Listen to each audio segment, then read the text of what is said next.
Diceritakan dahulu kala ada yang namanya zaman Nisnas. Nisnas ini adalah makhluk yang menghuni dan menguasai bumi sebelum zaman insan atau manusia modern seperti kita sekarang ini. Bangsa Nisnas adalah makhluk hidup pertama di bumi. Mereka hidup satu masa dengan jin dan musnah jauh sebelum Nabi Adam alaihissalam diturunkan ke bumi.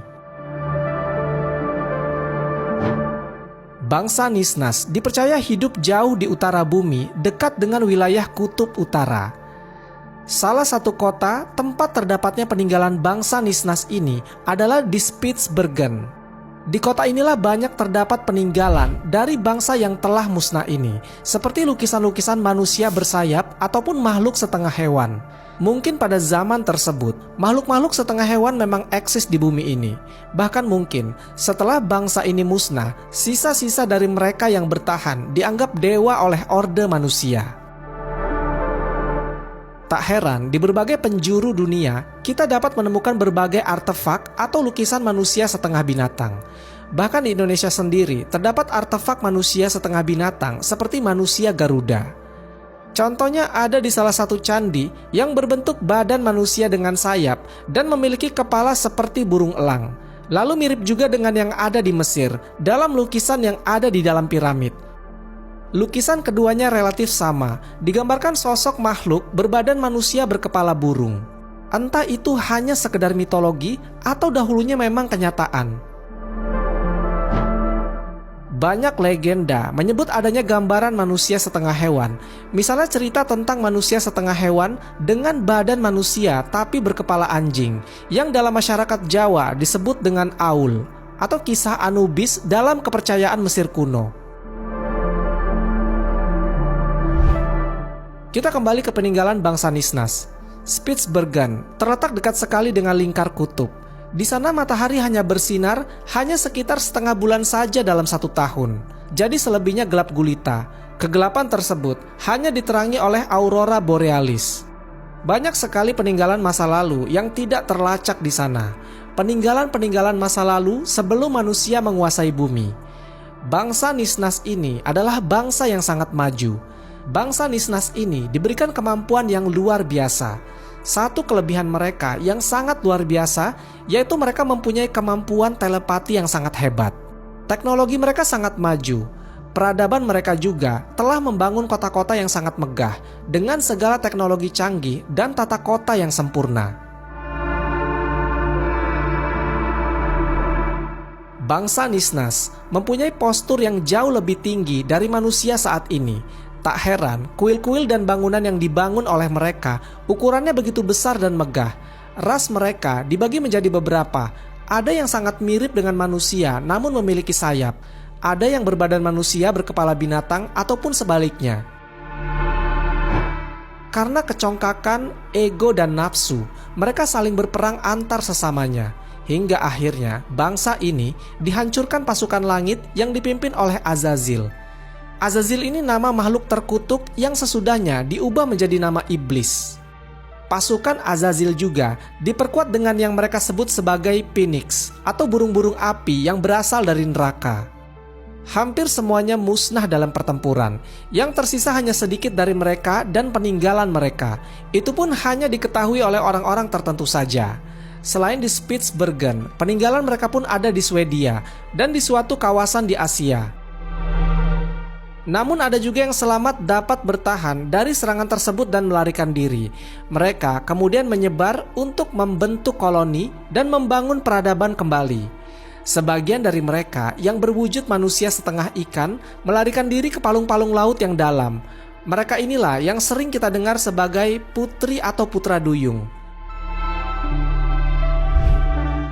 Al-Quran menjelaskan tentang makhluk sebelum manusia adalah bangsa jin. Dan kami telah menciptakan jin sebelum Adam dari api yang sangat panas. Al-Quran Surat Al-Hijr ayat ke-27. Dan manusia tidak diciptakan di bumi, tapi yang diturunkan di bumi, serta ditunjuk dan diangkat oleh Allah Subhanahu wa Ta'ala sebagai khalifah atau pengganti atau penerus di muka bumi, atau sebagai makhluk pengganti yang tentunya ada makhluk lain yang diganti. Atau dengan kata lain, Adam bukanlah makhluk pertama di bumi, tetapi ia adalah manusia pertama, pengganti makhluk yang telah membuat kerusakan dan menumpahkan darah di bumi. Pada saat bumi berumur 8.000 tahun, di bumi saat itu sudah terdapat banyak biji sawi yang putih. Kemudian Allah Subhanahu wa Ta'ala menciptakan seekor unggas yang diberi nama Tabirun Nasar. Allah Subhanahu wa Ta'ala berfirman kepadanya, "Hai unggas Tabirun Nasar, makanlah olehmu biji sawi itu. Apabila habis biji sawi itu, engkau akan aku matikan." Sang unggas pun memakan biji-bijian itu. Namun cara memakannya diatur. Pertama, sehari 1 biji yang dimakan. Setelah semakin berkurang, maka kini dimakannya hanya 1 biji dalam sebulan. Biji sawi itu semakin berkurang saja. Oleh karena begitu takutnya terhadap kematian, maka sang unggas hanya memakan 1 biji dalam setahun. Namun akhirnya tetap habislah biji-biji sawi itu. Tabirun Nasar pun akhirnya mati. Setelah kematian tersebut, Allah Subhanahu wa Ta'ala menciptakan makhluk lain sebagai penghuni bumi, yaitu 70 orang laki-laki. Namun tidak semuanya langsung diciptakan, melainkan satu persatu Allah Subhanahu wa Ta'ala menciptakannya. Apabila seseorang meninggal, maka langsung diciptakan yang lain. Masing-masing dari mereka berumur 70.000 tahun. Konon, setahun pada masa itu sama dengan 1000 tahun pada masa sekarang. Tatkala telah mati 70 lelaki itu, kemudian Allah Subhanahu wa Ta'ala menciptakan jin. Dan Dia menciptakan jin dari nyala api.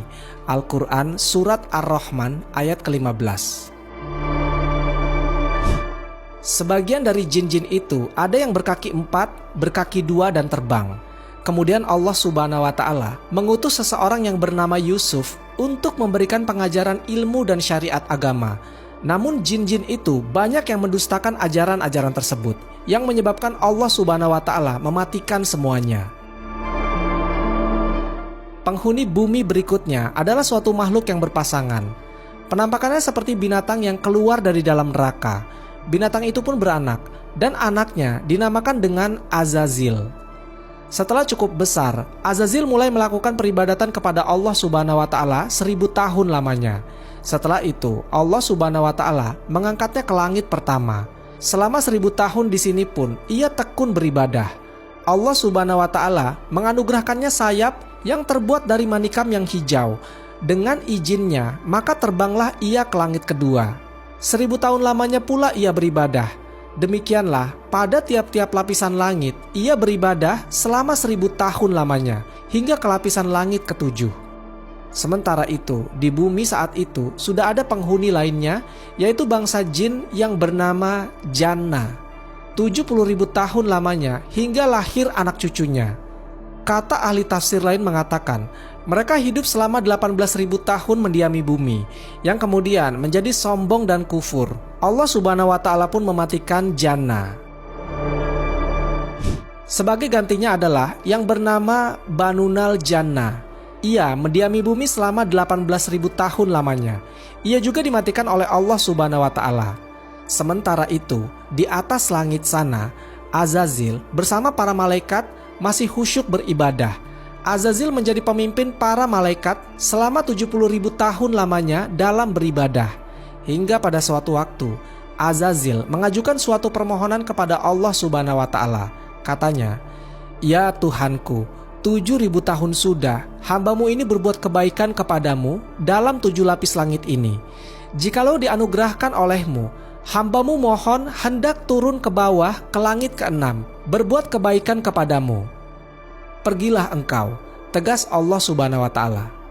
Turunlah Azazil bersama 700 malaikat pengiringnya ke langit ke-6. Setelah merasa cukup, ia pun memohon izin lagi kepada Allah Subhanahu wa Ta'ala agar diturunkan ke langit ke-5. Di langit ke-5 pun, ia memohon diturunkan ke langit yang di bawahnya, dan demikian seterusnya hingga sampailah mereka di langit dunia.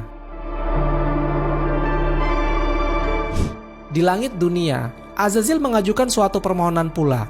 "Ya Tuhanku, hambamu hendak memohon turun ke bumi dengan para malaikat, bahwasanya hambamu hendak beribadah kepadamu di bumi itu.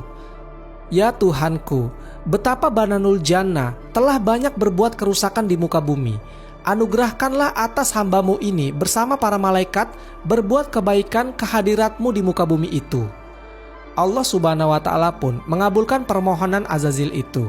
Diturunkanlah ia bersama 700 malaikat yang menggiringnya untuk beribadah di bumi. Setelah sebelumnya Bananul Jannah dimatikan karena banyak berbuat kerusakan. Memasuki 8.000 tahun waktu peribadatan, Azazil mengungkapkan hatinya bahwa di muka bumi inilah ia begitu betahnya. Dan tidak ada tempat lain yang membuatnya demikian betah. Dan memohon agar selamanya ia berada di muka bumi untuk berbakti kepada Allah Subhanahu wa Ta'ala. Akan tetapi, Allah Subhanahu wa Ta'ala berkehendak lain dan menurunkan suatu keterangan kepada Azazil. Firman Allah Subhanahu wa Ta'ala, "Ingatlah ketika Tuhanmu berfirman kepada para malaikat, sesungguhnya aku hendak menjadikan khalifah di muka bumi." Al-Quran Surat Al-Baqarah ayat ke-30. Mendengar firman tersebut, Azazil menjadi berduka disebabkan dengkinya.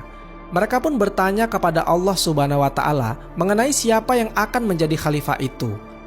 Adam namanya, jawab Allah Subhanahu wa Ta'ala. Mereka bertanya tentang hikmat ketetapan Allah Subhanahu wa Ta'ala itu dengan berkata, "Adakah engkau ya Tuhan kami hendaklah menjadikan di bumi itu manusia yang akan membuat bencana dan menumpahkan darah? Padahal kami senantiasa bertasbih dengan memujimu dan mensucikanmu." Allah Subhanahu wa Ta'ala berfirman, "Sesungguhnya aku mengetahui akan apa yang kamu tidak mengetahuinya." Al-Quran Surat Al-Baqarah ayat ke-30.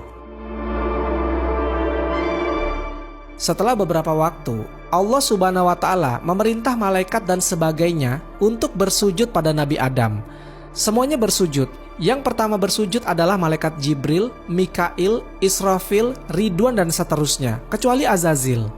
Dalam kitab tafsir Sawi Juz 3 halaman 341, mereka bersujud pada Nabi Adam di hari Jumat dari waktu zuhur sampai asar.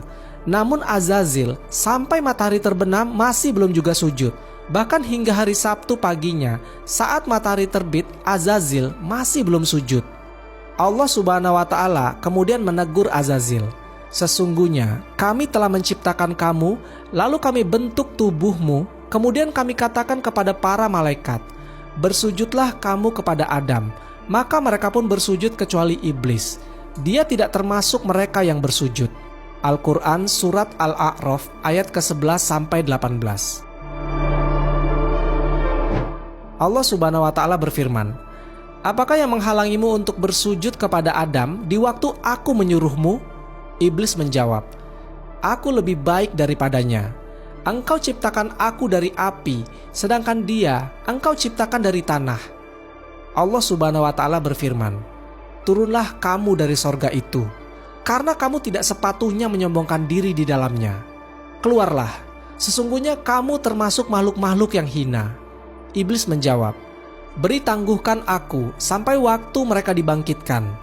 Allah Subhanahu wa Ta'ala berfirman, "Sesungguhnya kamu termasuk mereka yang diberi tangguh." Iblis menjawab, "Karena engkau telah menghukum aku tersesat, aku benar-benar akan menghalang-halangi mereka dari jalan engkau yang lurus. Kemudian aku akan mendatangi mereka dari muka dan dari belakang mereka, dari kanan dan dari kiri mereka, dan engkau tidak akan mendapati kebanyakan mereka bersyukur." Allah Subhanahu wa Ta'ala berfirman, "Keluarlah kamu dari sorga itu sebagai yang terhina lagi terusir. Sesungguhnya barang siapa di antara mereka mengikuti kamu, benar-benar aku akan mengisi neraka jahanam dengan kamu semuanya." Hari Sabtu berikutnya, iblis dikeluarkan atau diusir dari sorga, menempati wilayah bumi, langit dan sebagainya selain surga. Maka kami berkata, "Hai Adam, sesungguhnya ini adalah musuh bagimu dan bagi istrimu. Maka sekali-kali janganlah sampai ia mengeluarkan kamu berdua dari surga, yang menyebabkan kamu menjadi celaka. Sesungguhnya kamu tidak akan kelaparan di dalamnya dan tidak akan telanjang. Dan sesungguhnya kamu tidak akan merasa dahaga dan tidak pula akan ditimpa panas matahari di dalamnya."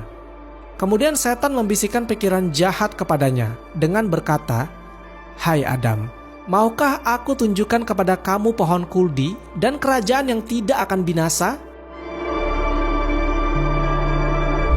Pertanyaan tentang bagaimana iblis yang telah terusir dari surga ini kemudian bisa menggoda Adam mungkin sedikit mengganjal di pikiran kita. Bagaimana iblis yang sebelumnya telah terusir oleh Allah Subhanahu wa Ta'ala, namun selanjutnya masih bisa menggoda Adam dan Hawa di surga? Para ahli tafsir Al-Quran banyak yang mencoba menjawab pertanyaan ini. Ringkasnya, iblis memang diusir dari surga dalam hal menetap atau tinggal. Tetapi tidak berarti iblis tidak bisa berhenti berupaya masuk di surga. Sehingga iblis memang masuk ke surga dan menggoda Adam dan Hawa di dalamnya. Ada pendapat lain yang mengatakan bahwa penolakan iblis untuk sujud kepada Adam merupakan bukti dari kelurusan tauhid iblis. Karena iblis hanya mau sujud kepada Allah Subhanahu wa Ta'ala, bukan kepada makhluk. Sesuai pernyataan iblis bahwa dia tidak akan sujud kepada manusia yang manapun. Tetapi sikap pembangkangannya terhadap perintah Allah Subhanahu wa Ta'ala untuk bersujud kepada Adam adalah suatu pelanggaran, makanya tauhidnya gugur.